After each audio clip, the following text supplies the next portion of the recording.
குருவே சரணம். ஆத்மா வணக்கம்.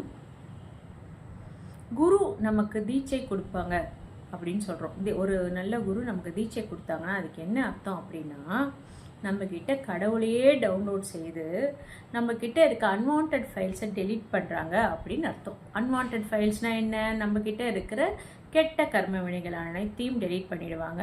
நம்மக்கிட்ட கடவுளையே டவுன்லோட் பண்ணி புருவ மத்தியில் வச்சுருவாங்க. புருவ மத்தியில் இருக்க எக்ஸ்டென்ஷன் யார்?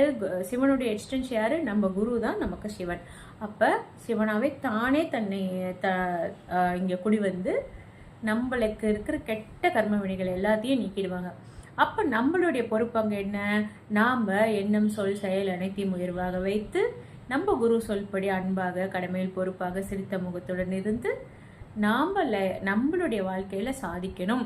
சாதிப்பதோடு நிறுத்தாமல் நாம் என் குறைகள்லாம் நீங்கணும், என்னை சுற்றி இருக்கவங்களாம் நல்லா இருக்கணும் அப்படிங்கிற ஒரு சின்ன மனப்பான்மையோடு இல்லாமல் இந்த பிரபஞ்சத்தையே நான் என் குரு என்னை எப்படி எந்தளவு சாதிக்க வச்சு உயர வச்சாங்களோ அந்தளவு இந்த பிரபஞ்சத்தையே நான் உயர்த்துவேன் அப்படிங்கிற வைராகியத்தோட நம்ம வாழ்நாளை நாம் பயணிக்கணும்.